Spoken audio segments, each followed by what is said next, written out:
दिव्य और पवित्र धाम में हम बैठे हैं और उनके चरणों में ये आग्रह करता हूँ कि आज जिस समस्या को लेकर हम सब उपस्थित हुए हैं उसका समाधान करने की क्षमता दे, सामर्थ्य दे, शक्ति दे। और जैसा कि समस्या तो है लेकिन हमारे लिए कोई समस्या नहीं है। तो आपको समस्या दिखती है, हमारे को, क्योंकि जिसने इस सृष्टि को बनाया, पृथ्वी को बनाया है, उसने समस्या नाम की चीज को बनाया ही नहीं। समस्या नाम की चीज पैदा की है तो हम इंसानों ने की। और एक कारण और भी है कि हमारा कहीं पैसा नहीं फंसा है, तो हमारे तो कोई टेंशन है ही नहीं कि किसी को पैसा देना है, कोई मांगने वाला है या देने वाला है। और फिर सवाल ये उठता है कि फिर हम लोग यहाँ क्यों हैं? इसलिए और आपसे भी एक आग्रह करना चाहता हूं कि मैं तो जीवन में कभी निवेशक बनूंगा नहीं, एजेंट बनूंगा नहीं। जबकि हम सामाजिक क्षेत्र में काम करते हैं, लोकप्रिय भी हैं, लोगों के लिए लड़ते हैं, तो बहुत से आते हैं यार भरत जी जुड़ जाएंगे तो यार भरत जी का नेटवर्क बहुत बढ़िया है, सर्कल बहुत बढ़िया है, तो भरत जी को जोड़ लेंगे तो बहुत अच्छा चलेगा। और ईश्वर की कृपा रही शुरू से ही कि मैं किसी कंपनी में नहीं जुड़ा, किसी सोसाइटी में नहीं जुड़ा, और जो अपना भगवान ने जो संस्कार दिए थे उस हिसाब से चलता रहा। लेकिन आपसे एक आग्रह करना चाहता हूं कि आप सब लोग मेरी साइड आ जाओ। मैं तो एजेंट बनूंगा नहीं, मैं तो निवेशक बनूंगा नहीं, क्या, लेकिन आप सबको क्रांतिकारी जरूर बनाऊंगा। इसलिए आप सबको हमारे साथ आना पड़ेगा। हमारे मनोज भाई है, इनका क्या सपना है? देखो, निश्चित रूप से आप सबने सपने देखे होंगे हमारे। कोई बच्चों के लिए पैसा जमा करा रहा है, कोई भविष्य की सुरक्षा के लिए करा रहा है, कोई किराए में रहता है तो कभी अपना खुद का मकान होगा, कच्चा घूम रहा है तो कोई पक्का मकान होगा, जमीन के लिए जो जमीन होगी, सब अपने अपने सपने देखते हैं। तो हमारा भी एक सपना, सपने तो हम ही देखते हैं। मनोज भाई का सपना है कि ये मेरा देश भारत बलवान भारत बने। मेरा सपना है कि हमारा देश भारत एक स्वर्णिम भारत बने, सोने जैसा भारत बने। वैसा भारत जैसे पहले कहते थे कि भारत सोने की चिड़िया था, यहाँ दूध दही की नदियां बहती थी, वैसा भारत बने। ये मेरा सपना है और मनोज जी का सपना है बलवान भारत बने। इसलिए हम चाहते हैं कि हमारी कोई अपेक्षा नहीं है साहब आपसे, लेकिन इतना जरूर चाहते हैं कि बलवान भारत बनाने के लिए, स्वर्णिम भारत बनाने के लिए हमारे साथ आए। और एक ही चीज मैं कहना चाहूंगा कि पैसे का नाम न लें तो फिर क्या करेंगे? पैसे का नाम नहीं लेके उसको कहें हम न्याय के लिए लड़ रहे हैं, हम पैसे के लिए नहीं लड़ रहे। पैसा तो ठीक है, अपनी जगह है, लेकिन वास्तव में इस भारत के संविधान ने हमको मूल अधिकार दिए। भारत ने कानून दिया है, इस संविधान ने कानून दिया है, मूल अधिकार दिया है। इसलिए मैं चाहता हूं कि आप सभी अपने मूल अधिकारों को समझें, अपने कानूनों को समझें और अपने न्याय के लिए संघर्ष करें। बहुत छोटे पड़ जाते हैं जब हम किसी से कहते हैं कि मैं किसी को मुक्का मार दूं क्योंकि मैं पैसे मांगता हूं, तो लोग यही कहेंगे यार पैसे के लिए क्यों मार रहा है, क्यों हिंसा कर रहा है।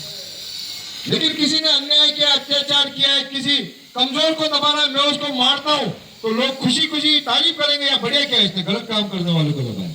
इसीलिए हम चाहते हैं कि आप सब आज से, ये भुगतान की लड़ाई नहीं है, पैसे की लड़ाई नहीं है, वो तो मिलेगा, 100% मिलेगा, हमारा वादा है आपसे।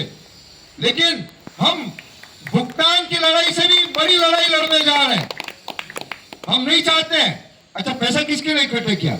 अपने आल औलाद के लिए, अपनी संतानों के लिए, अपनी नई पीढ़ी के लिए, उन्हीं के लिए किया ना। तो उसी लिए क्या ये भुगतान आ जाएगा और ये बेईमानी और ठग की परंपरा चलती रहेगी तो ठीक चलेगा? ये भुगतान दिला देते हैं, लेकिन चलने दो यार इन चोरों को, बेईमानों को, ठगों को भी। तो बड़ी चीज क्या है?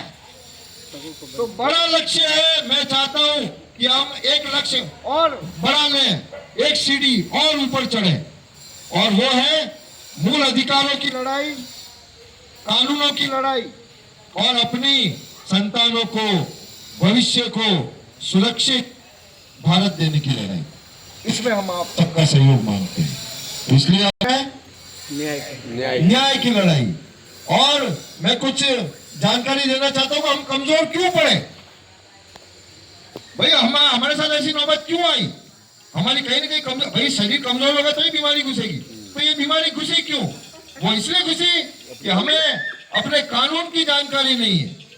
ये बहुत बड़ी समस्या है हिंदुस्तान के लोगों की कि कानून की जानकारी नहीं होती। तो मतलब भोले भाले लोग हैं, हम देवता तुल्य लोग हैं, मेहनत से कमाई करते हैं, मेहनत से पेट पालते हैं, मेहनत से मजदूरी करके पेट पालते हैं और ईमानदारी से हम जीवन जीते हैं। इसलिए अब हमें हमारे कानून और अधिकारों की जानकारी होनी चाहिए। और इस संविधान ने भारत के प्रत्येक नागरिक को कुछ न कुछ दिया है। वो दिया है मूल अधिकार। इस भारत देश में कोई भी नागरिक कहीं भी जा सकता है, कहीं भी बस सकता है, कहीं भी काम धंधा कर सकता है, रोजगार कर सकता है, कहीं भी घूम सकता है। ये मूल अधिकार है। और अपनी बात स्वतंत्रता से कह सकता है। यह अभिव्यक्ति की स्वतंत्रता संविधान देता है। और जीवन जीने की स्वतंत्रता देता है कि प्रत्येक व्यक्ति को जीवन जीने का अधिकार है। और केवल जीवन जीने का ही अधिकार नहीं है, प्रत्येक व्यक्ति को पूर्ण आत्मसम्मान के साथ जीवन जीने का अधिकार है, पूर्ण गरिमा के साथ जीवन जीने का अधिकार है, इज्जत के साथ जीवन जीने का अधिकार है। तो अब मुझे बताओ कि आज कहीं ना कहीं एजेंट लोग विशेष तौर से कि हमारे साथ बेइज्जती हो रही है या नहीं हो रही। हमने काम ईमानदारी से किया है, हमने निवेशक का भुगतान लिया और कंपनी में जमा कराया। तो हमने तो अपना काम ईमानदारी से किया, फिर भी ये जिल्लत की जिंदगी क्यों।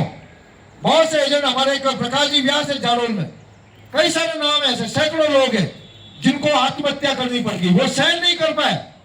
इसलिए मैं आपसे भी आग्रह करना चाहता हूं, विश्वास दिलाना चाहता हूं कि कोई माई का लाल इस हिंदुस्तान में नहीं है जो हमको हमारे हक अधिकार से रोक सके, वंचित कर सके। चाहे किसी भी बड़े नेता है वो या किसी भी पद का मंत्री है वो, लेकिन उसको इतनी ताकत इस संविधान ने नहीं दी है कि किसी के भी अधिकारों का हनन कर सके। और मैं उसी मूल अधिकार का वास्ता देना चाहता हूं आप सबको। संविधान ने आपको मूल अधिकार दिए हैं और संविधान ने पुलिस की व्यवस्था की है, संविधान ने कानून की व्यवस्था की है, संविधान ने विधानसभा बनाई है, संविधान ने लोकसभा बनाई है। फिर भी हमको न्याय नहीं मिल पा रहा है, ये हमारा दोष है, संविधान का कोई दोष नहीं। इसलिए आज आपसे आग्रह है, इस संविधान को बचाने की लड़ाई, कानून के प्रति जागृति की लड़ाई और मूल अधिकारों की लड़ाई के लिए हम सब लोग एकजुट हो और घर घर डाणी डाणी गांव गांव जाकर लोगों को जो है वो आप जागरूक करें। अब समस्या पे आते हैं, जैसा कि पटेल साहब बोल रहे थे कि भाई एजेंटों को कैसे निकालें। देखिए, आजादी के आंदोलन में भी सब लोग नहीं निकले थे, जबकि सबको पता था कि देश आजाद होगा तो अपना राज आएगा, स्वराज आएगा, काफी व्यवस्थाओं में परिवर्तन होगा। लेकिन फिर भी उस समय भी लोग नहीं निकले थे। और उस समय भी हम अभी कुछ दिन पूर्व की घटना है लखनऊ की, हम बहुत राजी होते हैं नेताओं को देख के, हाँ नेता अच्छा काम कर रहा है, बढ़िया खुश होते हैं, करते भी हैं। तो हमारे कुछ साथी थे ठगी पीड़ित जो लखनऊ गए, प्रदर्शन किया, लेकिन सरकारों ने डंडे मार मार के सबको भगा दिया। उसी तरह से आज भी हमारे बीच एजेंट भी हैं जो आ नहीं रहे, लेकिन उनको आना तो पड़ेगा, ये तय है। अभी हम कुछ समय हमारी मनोज भाई की भी बात सुन लें, सबकी बात सुन लें, उसके बाद कुछ समय बैठेंगे और यहीं से आप बताएंगे हमारे को कि ये आदमी बड़ा 10वीं रैंक कर रहा है, टॉप का आदमी है। ये जैसे वो बता रहे थे हमारे एक साथी कि वो क्या नाम है, राजेश क्या नाम है, मनोज जी, और बात करेंगे भी उनसे, सबके सामने करेंगे। पंचायत का क्या अर्थ है आप समझो, पंचायत की खासियत है। और ये पंचायत व्यवस्था जाजम व्यवस्था ईश्वर की बनाई हुई, वेदों की बनाई हुई व्यवस्था है। इसमें हम खुले में बैठते हैं और खुली बात करते हैं, बंद कमरों में कुछ नहीं करते, जबकि ये सरकार सब काम बंद कमरों में करती है। ये फर्क है। हमारी कहते हैं कि आजादी आ गई, ठीक है आजादी आ गई है, चुनाव लड़ने की आजादी आ गई है, तो लेकिन हमारी जो व्यवस्था थी, हमारी व्यवस्था को ताकत नहीं मिली है। हमारी व्यवस्था थी पंचायत व्यवस्था, खुले में बात करने की व्यवस्था, खुले में समाधान करने की व्यवस्था। और जब तक समाधान नहीं हो तब तक पंचायत नहीं उठती थी। ये हमने हमारे बचपन में देखा है, हमारे दादाजी के साथ जाते थे। तो ये कितनी अच्छी व्यवस्था है समस्या के समाधान की। तो ये भी एक चीज है हमारे सामने कि आजादी तो आ गई, लेकिन हमारे देश की जो मौलिक व्यवस्था थी, जो हमारे देश की आज भी हजारों लाखों पंचायतें इस देश में है जो लोगों के समस्या समाधान खुद ही कर रही समाज के लोगों के। इसलिए आजादी आई है, लेकिन पूरी आजादी नहीं आई है। असली आजादी उस दिन आएगी जिस दिन ये संसद में बैठने वाले लोग पंचायत की व्यवस्था को मान्यता देंगे, पंचायत की व्यवस्था को कानूनी दर्जा देंगे। हमने क्या लिया? आज कोई फीस नहीं है, हमने आने की फीस ली है, आपने आने की फीस ली, या किसी को लूटने का प्रोग्राम है अपना, या कहीं जा रहे हैं अपन, नहीं है। ये ईश्वरीय व्यवस्था है, प्राकृतिक व्यवस्था है, न्याय की व्यवस्था है कि कुछ भाइयों को समस्या आई है तो कुछ भाई जो समझते हैं वो समाधान के लिए आए, और भाईचारे से बैठ के, भाईचारे से सुन के, समझ के समस्या का समाधान हो जाए। इससे अच्छी कोई न्याय व्यवस्था नहीं है। आज हम जाते हैं, जैसे वो लखनऊ वाली बात बताई, या आप साहब बता रहे थे अभी कि हमने जो फार्म भरे तो सहकारिता विभाग से आज निवेदन आया है, आमंत्रण आया है कि आप पधारो। अब वो कर क्या रहे? वो वापिस उनको बुला रहे हैं, लोगों को दूर बुलाते हैं, शहर से बाहर जाना पड़ता है, फिर आप 50 रुपए का स्टाम्प लाओ, एफिडेविट बना के लाओ, नोटरी करा के लाओ, सब नाटक करवाते हैं। फिर क्या करेंगे कि साहब हम फिर अब कोर्ट में मुकदमा दर्ज करें। अरे भले मना, ये काम तो हम खुद भी कर सकते थे। ये काम कोई बहुत, वो जो सरकार जो काम कर रही है कोई बड़ा काम थोड़ी कर रही है और उलझा रही है। ये काम तो कोई भी करते हैं। वो एक नरेंद्र जी जोशी एडवोकेट है, आपके लिए भी, आपके पास भी आए होंगे। अरे भाई, कोई भी दुनिया की अदालत आपको ये नहीं कहेगी कि भुगतान नहीं मिलेगा। अरे पैसा लिया है तो देना पड़ेगा यार। तो इसमें कौन सी वकील साहब ने नवाई कर ली? तो उसी तरीके से ये सहकारिता विभाग भी वही कर रहा है। और होगा क्या परिणाम? जहां 10 साल, 15 साल, 20 साल पहले मुकदमे दर्ज हुए, उनका फैसला नहीं आया, तो आज की तारीख में मुकदमे दर्ज होंगे, उसका फैसला कितने समय में आएगा? इनके हाथ पांव फूले हुए हैं इस व्यवस्था के। सुप्रीम कोर्ट ने फैसला दिया, पीएसएल के कोई साथी हैं यहाँ पर, पल्स इंडिया के, 7 साल पहले सुप्रीम कोर्ट ने आदेश दिया कि 6 महीने में भुगतान करो। क्या मिला भुगतान? तो फिर क्या मतलब है? जब सर्वोच्च, इस देश की सर्वोच्च अदालत आपको फैसला दे देती कि 6 महीने में भुगतान करो और आज नहीं मिल रहा, ये अलग विषय क्यों नहीं मिल रहा है, ये तो हम वकीलों का और आगे सरकार का विषय, हम उस पर बातचीत कर रहे हैं। एक तो ये सुप्रीम कोर्ट, और हमारे नेता जो वोट देते हैं आपको, सबसे बड़ी संस्था जो है वो संसद, भारत की संसद ने 2019 में कानून बना दिया कि 6 महीने के अंदर, 180 दिन के अंदर जितना भी भुगतान है वो ब्याज समेत लौटाया जाए। अब जिस सरकार ने कानून बनाया उसी सरकार के पीछे पड़े हुए, भाई साहब कानून तो बना दिया पर लागू तो करो। तो ये मैंने आपके सामने 2 उदाहरण रखे इस देश की सबसे बड़ी संस्थाओं के। एक संस्था जो कानून बनाती है, एक संस्था जो न्याय देती है, लेकिन ये दोनों ही फेल हो गए। तो पटेल साहब के सवाल में मैं एक चीज और भी जोड़ रहा हूं कि एजेंट क्यों नहीं सक्रिय हो रहे हैं, और सुप्रीम कोर्ट न्याय क्यों नहीं दिलाना पा रहा है, और संसद क्यों नहीं न्याय दिला पा रही। ये 3 समस्याओं का समाधान हम सबको खोजना है। मैं कोई ईश्वर का अवतार नहीं हूं जो एक डंडा घुमाए और सबके जाओगे तो कल तक पैसा आ जाएगा, ऐसा नहीं होने वाला। हम प्रयास कर रहे हैं समस्या का, और हम भी 2018 नवंबर या दिसंबर में हमने भी उदयपुर में गुलाब बाग में मीटिंग की थी, 4-5 लोग आए थे, और हमने भी ठाना और ये माना कि अन्याय के विरुद्ध संघर्ष करेंगे तो ही जीतेंगे। घर बैठे हुए हैं। अब बहुत से लोग, ये भी एक कारण है क्यों नहीं आ रहे। अरे यार वो है उदयपुर वाला है, नहीं पटेल जी है, बंसीलाल जी है, कांतिलाल जी है, लड़ रहे यार, आ जाएगा तो अपना भी भुगतान साथ आ जाएगा। बहुत से लोग ऐसे बैठे हुए हैं, ये भी एक सोच है। अब ठीक है, वो आजादी के समय नहीं निकले तो, क्योंकि देखिए हमें मानवीयता है, हम भी चाहे तो अभी चल सकते, चलो घर साला उसका घर जला देते, ये कर देते, वो कर देते हैं, लेकिन हमारी सीमा है कि हम न्याय, धर्म और सत्य के साथ लड़ाई लड़ना चाहते हैं। हम हिंसक नहीं होना चाहते, हम अपराधी नहीं होना चाहते। इसलिए बहुत ही खुशी का समाचार देता हूं, समस्या तो है ही है। और देखिए चुंबक क्या होता है, चुंबक चुंबक किसकी बनती है, आप बताओ कोई चुंबक से काम पड़ा किसी का? तो चुंबक होने करनी बात लोड़ा नहीं होने, और लोहा लोहे को नहीं खींचता है, लेकिन चुंबक लोहे को खींचती है ना। तो उसी तरह से हम जब अकेले थे तब हम सब लोहा थे, और आज दिन पे दिन हम चुंबक बनते जा रहे हैं। मैं तो धन्यवाद देना चाहता हूं बंसीलाल जी मीणा को, हमारे कांतिलाल जी को, झाला साहब को, कि इन्होंने आगे जगाया हमारे को। हम भी संघर्ष करते थे, ऐसी बात नहीं कि नहीं करते थे, लेकिन जब इन्होंने आके वहां बैठे उदयपुर में आके 1 सितंबर के दिन उदयपुर में, शायद झाला साहब नहीं थे, झाला साहब के साथ और कोई थे, इतनी मैं इन सरकारों की व्यवस्था बताता हूं, हम जिनको वोट देते हैं ना, क्या इन भक्तों की व्यवस्था बताता हूं आपको।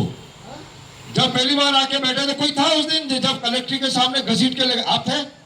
सत्य घटना का बता रहा हूं मैं आपको, नान जी भी थे उस दिन, जाजम डाल के बैठे ही थे, तो पुलिस वाले आ गए, यहाँ क्यों बैठे, उठो बैठ जाओ। 4 सितंबर की बात है, और हम भी वहां बैठे थे। बंसीलाल जी ने केवल इतना कहा, साहब उसने आके पूछा थानेदार ने कि यहाँ क्यों बैठे हो, कैसे बैठे हो, तो बंसीलाल जी ने केवल इतना कहा, साहब आप विराजो यहाँ, हम आपको तसल्ली से बताते हैं कि क्यों बैठे।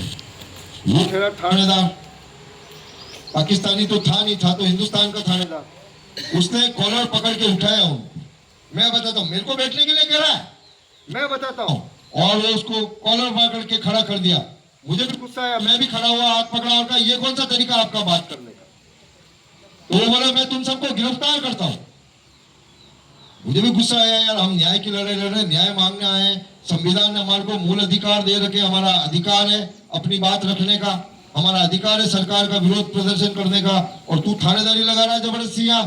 तो मैंने भी बोला, मैं तुमको गिरफ्तार करता हूं भाई। और ये संविधान में ये भी व्यवस्था है, आप ऐसा नहीं समझे कि गिरफ्तारी और कानून की व्यवस्था, सब व्यवस्था का जो है जिम्मा केवल सरकार के लोगों का है, नहीं, एक आम आदमी को भी गिरफ्तार करने का अधिकार है। आपकी टक्कर हुई थी, पहले पंचनामा बढ़ाओ यहाँ, तो ये बताया। इसीलिए मैं कहना चाहता हूं कि देखो, बात बात में कुछ ऐसी जानकारी भी आपको मिलेगी जो आपका आत्मविश्वास मजबूत करेगा। और आज हम क्यों बोल रहे हैं, इतनी दबंगता क्यों है, क्यों हमारे में आत्मविश्वास है। अब आत्मविश्वास क्यों है, क्योंकि हमें कानून की जानकारी है, संविधान की जानकारी, वो आपको भी होनी चाहिए। तो उस दिन फिर वो हमारे को खींच के ले गए थाने में, घसीट घसीट के गाड़ियों में डाला उन्होंने हमारे को। लेकिन वो कहते ना, वो सत्य वे जयते, तो हम सत्य थे, तो हमने वहां शिकायत कर दी कलेक्टर, एसपी साहब को, बड़े बड़े लोगों को। तो वो आए और बोले, साहब थानेदार को वो ने दूसरों को आदेश दिया कि इन सबके मोबाइल जमा करो, नाम पते लिखो और मुकदमा दर्ज करो इनको। मेरे पास आया, वो मोबाइल से बात कर रहा था, मैंने कहा कि हम राजनीतिक बंदी, अपराधी, चोर चक्के नहीं है, तमीज से बात करना, और मेरा नाम पूछना है तो कलेक्टर साहब से पूछ लेना, जानते हैं वो, और मोबाइल में देने वाला नहीं, क्योंकि मुझे मेरे अधिकारों की जानकारी है। तू पुलिस वाला हो तो क्या हुआ, तोप हो गया क्या, गलत काम करेगा क्या, मेरे अधिकारों को छीनेगा तू मुझसे? तो वो फिर वापिस साहब को बुला लाया, यार साहब पता नहीं कौन है, वो तो मोबाइल भी नहीं दे रहा है, ऐसी ऐसी बातें कर रहा है। वो आए थानेदार साहब मेरे पास, तो बोले, अच्छा ये इसको चड्डी में बिठाओ। सही बात है, बिल्कुल सही कह रहे हैं। तो मैंने कहा कि कल कोर्ट भी चड्डी में ही चलेंगे, और पूरी जिंदगी चड्डी में घूमूंगा मैं, तू जवाब देता रहना लोगों को। फिर पिंचर हो गया, ओके यार, ये तो सारा जमीनी बात लेले पे देला पड़ गया। फिर बोले, वो थाने, वो देख रहा तानिया अंदर गाल के मारते हैं हम। तो मैंने कहा, तुम तो अंदर मारते हो, हम पुलिस वालों को बाहर मारते। तो कहने का मतलब देखिए, ये तो एक मेरा आत्मविश्वास है, मैं ऐसा नहीं कह रहा हूँ आप सब ऐसा बोलो, नहीं तो कहोगे भरत जी कुटो दी दो मान। लेकिन आधा बात सही है कि जो सत्य होता है ना, सत्य के सामने असत्य कभी नहीं टिक सकता। और मैं यही चाहता हूं कि सबके हृदय में ईश्वर बैठा है, सत्य भी बिठा लो और अपने आप निडरता आएगी। और तो चलो एक विषय से भटक गए, इसलिए जरूरी था कि हम सब आत्मविश्वास से ही लड़ाई जीतेंगे। और आगे मामू मनोज भाई भी काफी बात बताएंगे आपको, तो बस यही हाथ जोड़ के आग्रह कर रहा हूं कि एजेंट जो लोग नहीं आ रहे निरंतर अभी तो हम अब ये समस्या है कि एजेंट नहीं आ रहे, एक दिन में बताओ ऐसा आएगा कि बड़ी से बड़ी जगह कम पड़ जाएगी और उस दिन ये नेता मंत्री दौड़ दौड़ के आएंगे। अभी अभी चुनाव दूर है इसलिए नहीं आ रहे, अभी चुनाव दूर है इसलिए नहीं आ रहे आपके पास, लेकिन जैसे जैसे इस चुंबक का प्रभाव पड़ेगा। अच्छा, अब चुंबक बनती कैसे है ये समझो कि चुंबक जब लोहे से घिसती है, चुंबक जब लोहे से घिसती है तो उस चुंबक का चुंबकत्व लोहे में भी आ जाए। तो उसी तरह से बंसी जी की बात और सुनो आप, बंसी जी भी हमारे साथ उस दिन थे, तो दूसरे दिन रात को छोड़ना पड़ा उनको। ये नारायण जी गवाह है, पुलिस वाले थानेदार हो कि कोई सा भी दार हो, तो हम अड़े रहे, फिर वो भी घबरा के भग गया। उसने कहा अब इसका कोई इलाज नहीं है और लग रहा है कि यार गलत आदमी को ले आए हम, पता नहीं कौन है। फिर उसको बाद में पता पड़ा कि ये लोग है। फतेह मेमोरियल छोड़ने आए रात को कभी आए पुलिस वाले तो के ले जाते केवल, फिर पैदल थाने में छोड़ दीजिए, पैदल पैदल जाओ। उस दिन रात को सबको छोड़ना पड़ा और इनकी धर्मशाला तक पुलिस की गाड़ी में जो है वो छोड़ना पड़ा। और दूसरे दिन बंसीलाल जी, अब चुंबक लोहे से चुंबक कैसे बनती है उसका उदाहरण बता रहा। दूसरे दिन बंसीलाल जी और वापिस हम वहीं बैठे रहे, पूरा 200 लगभग 150 से ज्यादा दिन वहां बैठे रहे, लेकिन किसी माई के लाल की मजाल नहीं जो हमारे को जाजम को वहां हटा सके। अरे कोई नहीं भी होता था तो भी पुलिस वालों का दम नहीं था कि पता नहीं कल ये लोग क्या कर देंगे। फिर दूसरे दिन वो आए, बंसीलाल जी बैठे थे, तो वो थानेदार वापिस आया दूसरे दिन और गाड़ी हमारी जाजम के सामने रख के खड़ी कर दी। तो आप देख रहे हैं कि बंसीलाल जी का आत्मविश्वास कैसे जागा। वो कहे थानेदार साहब गाड़ी आगे लो, ऐसे इशारा किया, बेटे बेटे ही। तो थानेदार साहब के जा जा तेरे जैसे बहुत देखे। तो बंसी जी ने कहा अरे तू भी जा, तेरे जैसे बहुत देखे क्या। और फिर हुआ कुछ नहीं, उसकी बेइज्जती हुई और वो लेकर रवाना हो गया। और जब तक हमारा वहां जाजम पड़ी रही हमको कभी वो दिखा नहीं। तो इसलिए मैं कहना चाहता हूं, जब हमारे अधिकारों की जानकारी, हमारे कानून की जानकारी, संविधान की जानकारी जिस दिन होगी ना, कोई माई का लाल दुनिया में आपको नहीं ठग सकेगा। और दूसरी बात यह है कि हम काम तो करते हैं, है ना, लेकिन हमारी नजर पैसे पे रहती, पैसे पे नहीं। पहले सत्य देखो, सत्य कर्म करो। एकलिंगनाथ जी, मेवाड़ के राजा एकलिंगनाथ जी है, एकलिंगनाथ जी के मंदिर दर्शन करने गए कोई, तो एकलिंगनाथ जी के मंदिर के जब प्रवेश करते तो बाहर क्या लिखा हुआ है ऊपर, किसी ने पढ़ा कभी? जाओ तो जरूर पढ़ना। उसमें ये लिखा है कि सत्य कर्म ही प्रथम आराधना है। और कहते हैं हमारे ऋषियों ने तो कहा कण कण में भगवान है, मंदिर में जाए ये अच्छी बात है, लेकिन सबसे बड़ी बात है कि सत्य कर्म। इंसान को भगवान एक ही बात कहता है कि सत्य कर्म करोगे तो तुम्हारा कभी हनन नहीं होगा। इसलिए कहीं ना कहीं हमने अपनी जिम्मेदारी पूरी नहीं की। और कंपनी वाले हैं तो क्या कंपनी वाले भी बाप है क्या? कानून से बंधे हुए हैं। कंपनी वाले लोचा करते रहे और फिर बाद में बहुत देर से जाके खुला। इसलिए मैं निवेदन करना चाहता हूं कि प्रत्येक एजेंट को कानून की जानकारी रखे और कम से कम कंपनी किस दिशा में जा रही है ये जानकारी जरूर रखे। आपण तो खाली देखते आपण कमिशन कतरू, अपनी रैंक कतरी बनी, आपण थाईलैंड कभी जावांगा, आपण सिंगापुर कभी जावांगा, इसमें नजर रहती है। और जो भाग्य में लिखा है, ईश्वर ने आपके भाग्य में लिखा है, वो तो मिलना ही है। इसलिए आप थोड़ी से अपनी कमजोरी को भी दूर करेंगे कि अब हम सत्य कर्म करेंगे और सत्यता पूर्वक जीवन यापन करेंगे। तो मेरा वादा है आप सबको किसी वकील की जरूरत नहीं पड़ेगी, किसी पुलिस की जरूरत नहीं पड़ेगी, किसी कोर्ट की जरूरत नहीं पड़ेगी, अगर हमने सत्य जीवन जिए। इसलिए कहीं ना कहीं हम भी देखिए, वो तो वो कहते हैं, एक पिक्चर भी बनी थी कि पापी पेट का सवाल है। बेचारा ये पेट पापी तो नहीं है, ये पेट तो शरीर का डॉक्टर है। जो आप जो भी खाते हो वो आपके शरीर के इलाज में ही लगाता है। बेचारा ये जबरदस्ती बदनाम किया पेट को, इसलिए पापी पेट नहीं है, पेट तो डॉक्टर है। और पापी तो मन है जो हमको थोड़े समय के लिए थोड़ा ललचा देता है। थोड़े समय में वो तो ठीक बात है, मन तो ललचाता है, भटकाता है, लेकिन ईश्वर भी है, वो ईश्वर का न्याय होता है, फिर सब समझ में आ जाता है। इसलिए ये ईश्वर का ही न्याय चल रहा है। आज की ये सभा है, वो ईश्वर भी चाहते हैं कि इन लोगों को पता पड़े कि हमारे साथ ठगी क्यों हुई, बेईमानी क्यों हुई। और आज ये सब जागे, इसलिए जागे कि कल को इनके बच्चों को वो नहीं भुगतना पड़े जो वो आज ये भुगत रहे। अच्छा एक बात बताओ, आज हमने कितना संघर्ष किया, ये दुनिया कैसी है, कैसे कैसे लोग हैं, ये हमको पता है। आज आप बताओ कि इन्हीं परिस्थितियों में आज आपके बच्चों को खड़ा कर दो, क्या बच्चे उस ताकत से लड़ पाएंगे जो आपने की, जिस ताकत से आपने लड़ा है? नहीं लड़ पाएंगे, ईमानदारी से बताओ, नहीं लड़ पाएंगे। तो फिर कौन लड़ेगा? और यही हम दोनों का मूल मकसद है आने का, कि हम जाएं और लोगों को समझाएं कि सत्य कर्म में ही सार है, और हम हमारे आने वाले भविष्य के लिए, हमारे आने वाली पीढ़ी के लिए एक ठग बेईमान मुक्त व्यवस्था देने जा रहे हैं। और आज अब जब यहां से जाएंगे तो प्रत्येक व्यक्ति एक जिम्मेदारी के साथ जाएगा, और वो जिम्मेदारी संगठन की तो है ही है, लेकिन उससे भी बड़ी जिम्मेदारी संविधान की जिम्मेदारी, कि अब संविधान ने आपको क्या पद दिया, आपका पद पता है।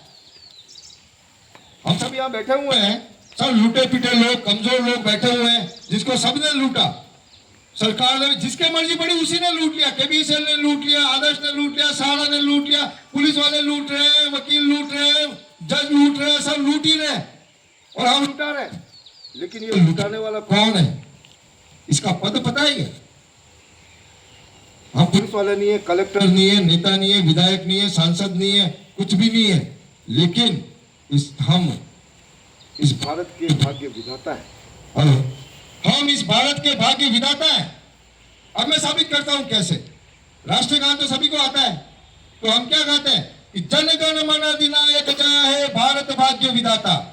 तो ये भारत भाग्य विधाता कौन है? कौन है? ये प्रधानमंत्री नहीं है, ये राष्ट्रपति नहीं है, वो मतदाता तुम ही हो, भारत भाग्य विधाता। अब तुम सोच लो कि एक दारू की बाटली में और कुछ पैसे में या ऐसे ही व्यवहार में ऐसे ही हम इस देश के भाग्य विधाता अगर मतदान कर देंगे तो कैसे काम चले। और जो ताकत किसी के पास नहीं है, एक बार वोट दे दिया उसको दुनिया का कानून ही नहीं बना। एक बार सरकारी नौकरी में घुस गया, भले चोरी से घुस गया, गलत करके गलत कागजात बना के भी घुस गया एक बार, और सरकार के नामा लिखा गया कि ये सरकारी कर्मचारी है, तो उसको हटाने का कोई प्रावधान नहीं। एक बार जिसको वोट दे दिया उसको हटाने का कोई प्रावधान नहीं है, लेकिन बहुत जटिल है। तो ये जिम्मेदारी संविधान ने प्रत्येक नागरिक को दी है कि आपने जिसको चुना उसको चेक करो, ठोको, बजाओ, देखो, और फिर आगे हो सके तो उसको हटा दो। तो ये एक व्यवस्था है। इसलिए मैं चाहता हूं कि अपने सब आज जब घर जाए तो इस बात के साथ जाए कि मैं भारत भाग्य विधाता हूं। दूसरों को भी जगाए यार कि वो मतदान को कोई ऐसी चीज नहीं है। पैसा दान कर दो, पैसा नाली में फेंक दो, पैसा दे दो नेताओं को, लेकिन जब मतदान की बात आती है तो सोच समझ के करो। क्यों? क्योंकि ये लोग आपको चुनाव में कुछ देते हैं, लेकिन अपन जो पट्टा देते हैं वो कितने दिन का होता है? गणित किसकी अच्छी? 365 को 5 से गुणा करके बताओ। देखो मोबाइल में लगभग 1700 साढ़े 1700 दिन का पट्टा देते हैं। जा 1750 दिन तू अमर है, कोई कुछ नहीं कर सकेगा तेरा। तो समझ लो अपन एक दिन के लालच में अपन इनको 1750 दिन का पट्टा दे रहे हैं, तो जिम्मेदारी तो बनती है ना। अरे ये नौकर है हमारे, अगर देसी भाषा में कहूं तो ये मालिक नहीं है। हम कहते कलेक्टर साहब जिले का मालिक, अरे मालिक तो तुमने बना दिया, तुम तो जिले के नौकर हो, हेड नौकर हो। कि किसी को भी समस्या आएगी तो कलेक्टर साहब को ज्ञापन देंगे, फिर कलेक्टर साहब की जिम्मेदारी है कि वो नीचे कुछ करे। तो ये व्यवस्थाओं को समझोगे तो आप मजबूत बनेंगे। इसलिए मुझे लगता है कि विषय से हटके भी बहुत सी बातें मेरे को कहनी पड़ी, वो इसलिए क्योंकि एक आत्मविश्वास जब तक नहीं जगेगा। और अब आप सब भी चुंबक ही हो, इतना लोहे से चुंबक से लोहा घिसा है, इतनी बात मेरी सुनिए। अब मनोज जी भी बताएंगे आपको। तो अब हम चुंबक हो गए, और कैसे नहीं आते लोग। आप देखो ताकत बढ़ती जा रही है हमारी, क्योंकि हम देख रहे हैं गुलाब बाग में 5 लोगों से शुरू किया हुआ आंदोलन आज इस देश में सर्वोच्च आंदोलन बन चुका है और 7 बार हम दिल्ली में गए हैं, 7 बार दिल्ली में प्रदर्शन किए। इसलिए साथियों, बहुत से साथी हैं हमारे एक लालचंद जी भी है। वो लालचंद जी मीणा से बात कर रहा था मैं, तो वो यही कह रहे, उनको कहा था हमने कि तुम्हारे वहां मीटिंग रखो, क्योंकि क्या करें सर, लोग निराश हैं यार, कुछ हो ही नहीं रहा है, लोग आते ही नहीं है। लेकिन जबकि मैं आपको एक सत्य बता रहा हूं कि निराश होने की आवश्यकता नहीं है। आपने पिछली जो भी मीटिंग अटेंड की, जहां भी गए हो, वो आज एक बड़ी नदी गंगा जी भी कैसे बनती है, छोटी छोटी नदियां मिलती है, तब धीरे धीरे नदियों में नदियां मिलती जाती है और आगे जाके इतनी विराट नदी बन जाती है। उसी तरह से ये ठगी पीड़ित आंदोलन इस देश का विराट आंदोलन बन गया है और आने वाले समय में इस देश का सबसे बड़ा आंदोलन देश देखने जा रहा है और वो ये ठगी पीड़ित करने जा रहे हैं। इसलिए अपने निराशा को त्याग दें और जो निराश है उनमें भी विश्वास जगाए। हार क्यों मानता है, हिम्मत की कीमत है। इसलिए आप इतना विश्वास करें, अगर मेरी बात मानते हैं तो हमारी ताकत किसी भी दिन कमजोर नहीं हुई है। एक भी दिन ये आंदोलन कम नहीं पड़ा है, दिन प्रतिदिन बढ़ता रहा है, दिन प्रतिदिन बढ़ता रहा है। आज ये दूसरी मीटिंग है, कल मैं राजसमंद था, कल जाडोल में मीटिंग है, आज राजसमंद में मीटिंग हो रही है, परसों चित्तौड़ में मीटिंग होगी। हम जी जान से लगे हुए, हमारा काम धंधा छोड़ दिया हमने, लेकिन इस देश को बचाने की लड़ाई, इस देश को, आपके संतानों को, आपकी नई पीढ़ी को सही व्यवस्थाएं, सत्यपूर्ण व्यवस्थाएं देने की लड़ाई में हम लोग अपना जीवन झोंक चुके हैं। और जैसा कि भाई कांतिलाल ने कहा है, तो हम भी प्राण चले जाए कोई बात नहीं, कोई फर्क नहीं पड़ता, शरीर से मरेंगे तो दूसरा शरीर लेके आएंगे। और अंत में बस एक ही बात कि जिस मिट्टी में हम पले हैं, इस मिट्टी की 2 लाइनों में मैं खासियत कह के मैं विराम दूंगा। बाबूजी चतर सिंह जी का नाम सुना है किसी ने? बाबूजी चतर सिंह जी वो व्यक्ति थे, मेवाड़ राजघराने के व्यक्ति थे, जिनके पास राजा बनने का, महाराणा बनने का मौका आया, लेकिन उन्होंने कहा महाराणा मैं नहीं बनूंगा, मेरे भाई को बना दो, मैं तो संत बनूंगा। उन्हीं संत बाबूजी चतर सिंह जी की लाइनें हैं कि जस वर्णन हो वे न जटे, जस वर्णन हो वे न जटे, वह धरती मर जाए, सूर सती और सूरमा ई ओजल हो जाए। इसलिए मेवाड़ की धरती सूर की धरती है, शूरवीरों की धरती है, ये वीरांगनाओं की धरती है, ये जौहर की धरती है। इसका यशगान करना पड़ता है। और एक सूत्र दे रहा हूं मैं आपको कि अपने बच्चों में विश्वास जगाओ। अपन क्या सोचते हैं, समझे, ये तो छोटे बच्चों, नानो को नहीं, बच्चों में विश्वास जगाओ और बच्चों को ऐसे ही मत समझो। बच्चों को अच्छी अच्छी बातें बताओ, जैसा आप बताओगे, जिन बातों का यश वर्णन करोगे, वो उसका संसार बनेगा, वह बच्चे का संस्कार बनेगा और वो जीवन जिएगा। इसलिए बच्चों को कम नहीं समझे, अपने बराबर समझे, अपमान न करें, बच्चों का सम्मान के साथ बात करें। और फिर यहाँ की धरती के लोग कैसे हैं कि नारी जित जौहर करे, नारी जित जौहर करे, नर सर देवनरी होड़, मरण अटे एक मस्खरी मेवाड़ा चित्तौड़, मरण अटे एक मस्करी मेवाड़ा चित्तौड़। क्यों? इसीलिए हमारे लोग इतने धुआंधार कैसे रहे, इसीलिए क्योंकि मरने का भी भय नहीं था। उनको यह सत्य ज्ञान था कि शरीर तो कपड़ा है, आज ये कपड़ा उतरेगा तो कल नया कपड़ा पहनूंगा, मेरा कभी मौत नहीं होती, मेरा कभी मरण नहीं होता। इसी संदेश के साथ मैं अपनी वाणी को विराम देता हूं कि सत्य को अपने हृदय में बिठाएं और मौत का भय निकालने कोई मारने वाला पहला नहीं हो महाकाल के अलावा। भारत माता की जय, भारत माता की जय। हम हमारा हक मांगते नहीं किसी से भीख मांगते, न्याय चाहिए हमको, न्याय।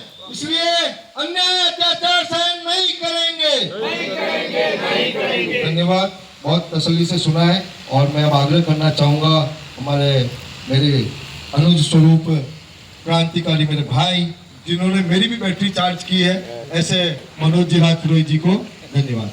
राजपुरोहित जी।